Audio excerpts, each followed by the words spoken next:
if you look at the headlines today, if you follow any business trends in just about any industry, there's one big question that really every leader is asking themselves, and that's how can my organization maximize the efficiency of finding and managing talent? And that's really at the heart of what we're going to talk about here today. So I'm James Krouse. I'm the Chief Marketing Officer here at Eastridge Workforce Solutions. And joining me is Seth Stein, who's the CEO of Eastridge, and Jana De Anda, who's the President and Co-founder of Excelerate, which is a management consulting firm that helped Eastridge get to the heart of this question. So welcome to you both. So what we're going to talk about here today is research that Excelerate worked with Eastridge on that really is aimed at how companies are finding or not finding talent and what they value in partnerships that are really aimed at building and managing their workforce. So Seth, can you just tell us a little bit more about the survey and what Eastridge wanted to achieve with it? Yeah, I'm pleased to. We're a very purpose-driven organization, and flowing down from there, of course, is mission, vision, values. And as part of our strategic planning, we recognize that we're a very complex organization. We do recruiting and search. We provide outsourced solutions from a contingent workforce perspective and a technology product. So there's a lot of things that we could focus on.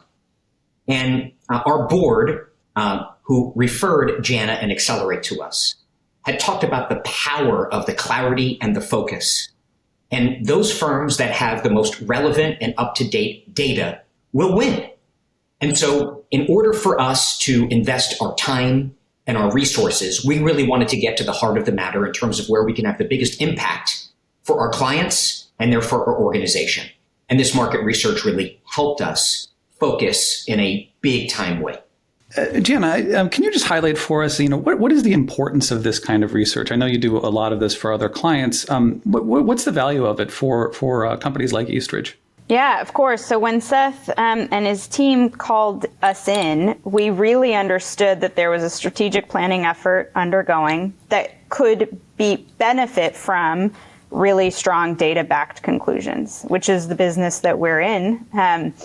And in my career, working for Fortune 500 companies all the way down to startups, as Seth said, the data is what helps them win. Really understanding and wrapping their arms around the trends inside of an industry, how customers think, and immersing the team, which is what we did at Eastridge, in the customer journey. Really, what are they experiencing at every stage so that we can meet them in the moment that they are in an effective way, whether it be with messaging, whether it be with how our talent shows up, how we approach them, how we talk about them. That's what I think the true heart of this is that it drives the initiatives that you all now will execute on in order to deliver a better customer experience and win in your marketplace.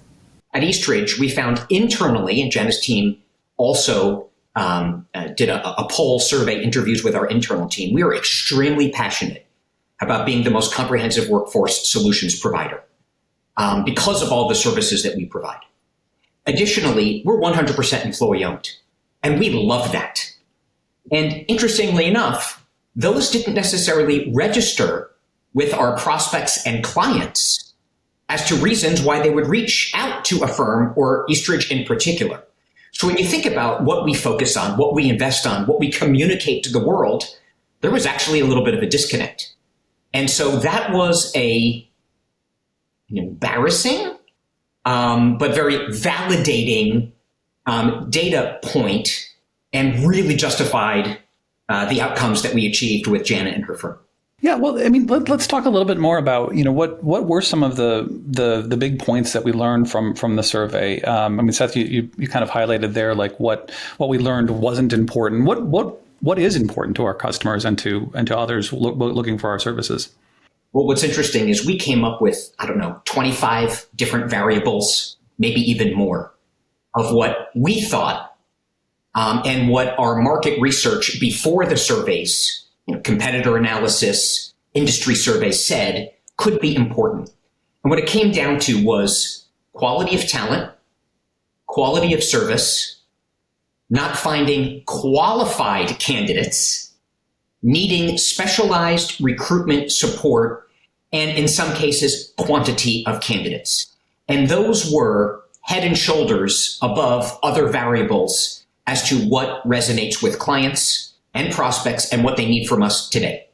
I would just add that when you think about the total journey to Eastridge for a client, and many Eastridge clients also may engage with competitors, that's common in your industry. So we looked at how do they identify that they want to engage Eastridge? How do they learn about organizations like you, and how do they deliver on that? How do they then evaluate those choices available to them? And then how do they select and how do they advocate on behalf of Eastridge and for your brand? And to speak to Seth's point, there were different, at each of those stages, there were different drivers of their approach, right? So when they were in their need stage, it was really about quality of talent and needing additional quantity of talent. When you got further into, evaluation and selection, then they wanted a single point of contact to start to have a conversation with someone on the Eastridge side. And really the value of referrals was the other thing that came through in all of these stages. People like to buy from people they like and that are credible inside of their network. So the importance of the sales process, building both credibility as well as true connection with your customer, is how I would define the service element versus the quality of talent element. So let's talk a little bit about quality here, because we've used that word a couple of times. And I think, from the survey, quality of service, quality of talent came up. And then, of course, quantity of talent, just not being able to find people.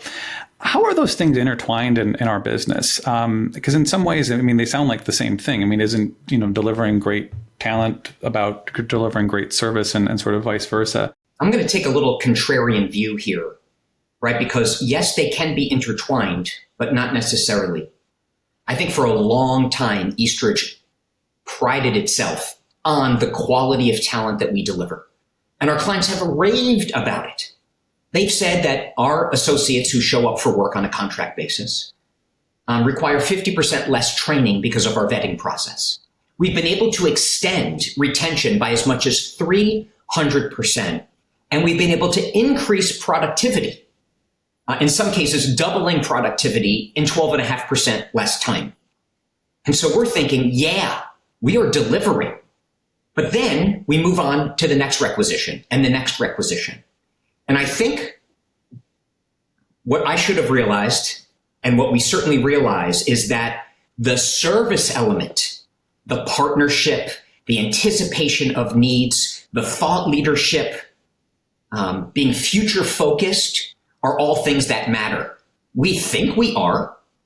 I believe we are, given our talent, but we didn't necessarily talk about it because we thought the quality of talent would save the day. The analogy that I gave to the team, right, is if you go for an oil change for your car, you're probably using what's close to you or where there's a coupon, and you probably don't think about the service, right? They give you an oil change, maybe a new filter, and you're done.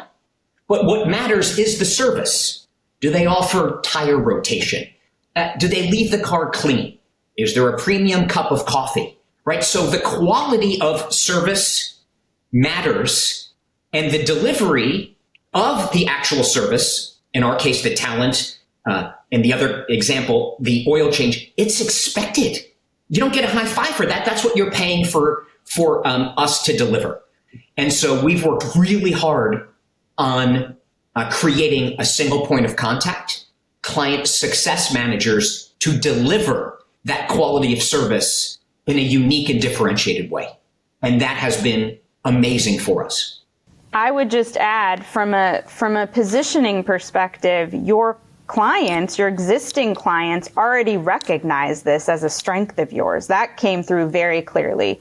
Your customer satisfaction ratings, when compared to the other options they had in the marketplace, are at least 30% higher than your counterparts. And so it was more about, we need to be telling this story than about trying to build a new proficiency inside of your organization. Sure, there are structural changes needed to make sure we're benefiting the most and building those skill sets up, but they already thought that that was who you were, but that wasn't what you were leading with. You were leading with employee-owned and one-stop shop in the breadth of your services, which wasn't resonating with them. So you already had this golden nugget you were sitting on that just needed to be told. Agreed. Let's jump in a little bit to expertise, because that was another point that came up in the survey. How are we defining expertise, and what did we learn from the survey when it came to the importance of expertise? So we looked at industry expertise, and where do we have deep knowledge of a client's industry? Additionally, the subject matter experts who are actually doing the recruiting. And does our team have access to the right subject matter experts? Those are two things that really came up. And what I love about representing Eastridge, now I'm biased, I've been here for 25 years and I'm the CEO, is that we have 10 specialty divisions. So we have a finance and accounting division who doesn't touch HR, and our HR team doesn't touch manufacturing. So when you look at the deep subject matter expertise and industry expertise, that is the way that we operate.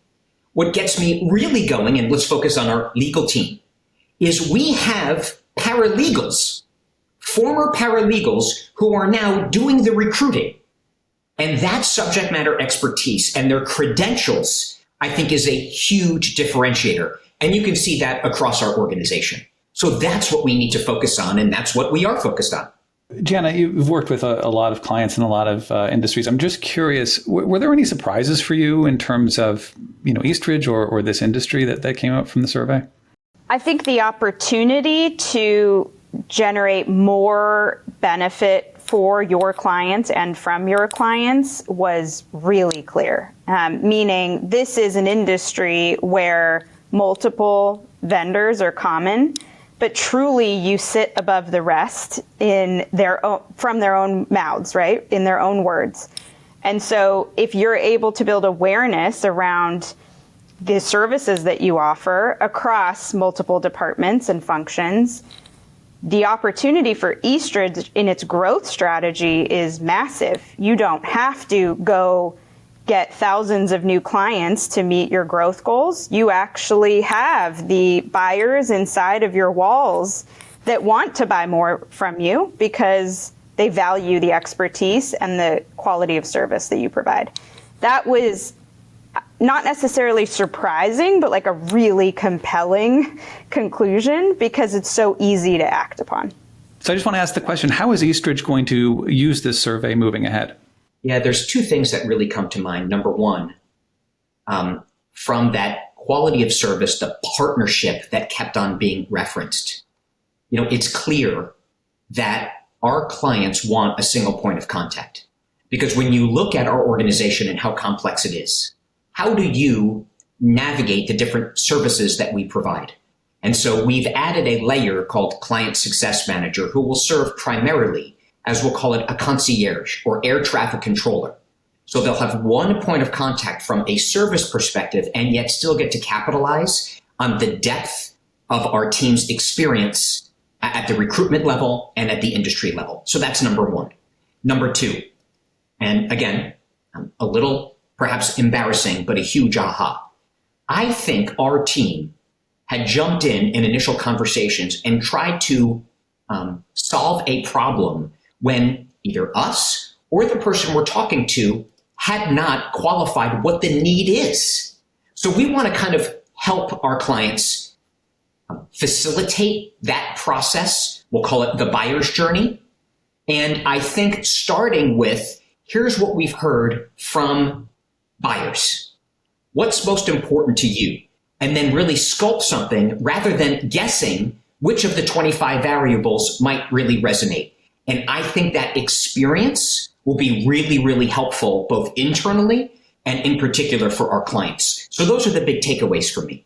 I would add that there are very clear tactical recommendations that come out of this kind of work, to include the few that Seth just shared. And also the approach to marketing, James, which you're already using a lot of. When do we really think about SEO optimization, and what is the role of the website in the customer's buying journey? And how do we make sure we're leveraging the power of referrals and industry associations in the process of that? It really does have end-to-end value across those stages of that buyer journey that are invaluable to the investment decisions that you all will make around where to put your effort. I wanted to just touch on, we've talked a little bit about how Eastridge is going to use this information and how we're already using it to change our messaging, to change our service, and really highlight some of the things that we're doing well already. How can Eastridge's clients or other workforce leaders, how can they use this information? Because we are, sharing this, publicly. We do have an ebook that summarizes some of the results and everything. Just curious from both of you, how do you view the clients or workforce leaders leveraging this information as well? In my opinion, having a service provider like Eastridge really immerse themselves in the client experience is exceptionally valuable to the marketplace. Because the more we can meet those customers and clients where they are in the moment that they need us and deliver exactly what they need, the more effective and efficient the time of our buyers are, right? And then I would follow that up with, there are building awareness of your vendors and your service providers such that you know what services they offer to make sure that you're maximizing and kind of like vendor rationalizing and understanding that is a really important takeaway from this. If you're sitting on vendors like Eastridge who can provide more of a breadth of service and have delivered for you in ways that you truly need, then for your talent management, think through where those opportunities are. I think, to steal, the opening line from Good to Great, the enemy of great is good. And I think a lot of people think, oh, it's fine. Or they explain away some things. And I think once companies who use these services take a look at our ebook and the data, they will see what other people value and what other people are analyzing. And if they've not taken the time to look at quality of talent, came up 65% of the time, quality of service 60% of the time, pricing, which I consider value, specialized recruiting 54% of the time, or needing more candidates 50% of the time, there's probably room for improvement. And I think if they go through that process to identify how can their systems, processes, talent acquisition strategy go from good to great, I think there's really an opportunity for them to look at the variables that will generate success for their staffing programs. If you haven't seen it already, we've summarized the report and put some of the results in the ebook that we've mentioned a couple of times here, and we're happy to share that out.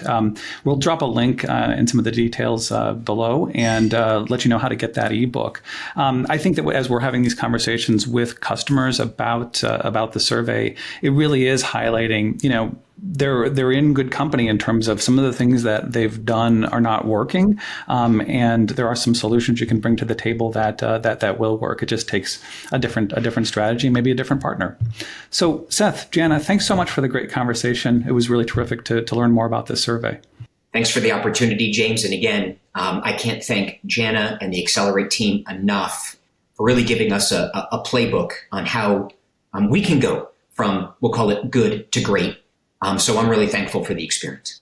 Thank you. It was an honor to work alongside the team. Appreciate the time.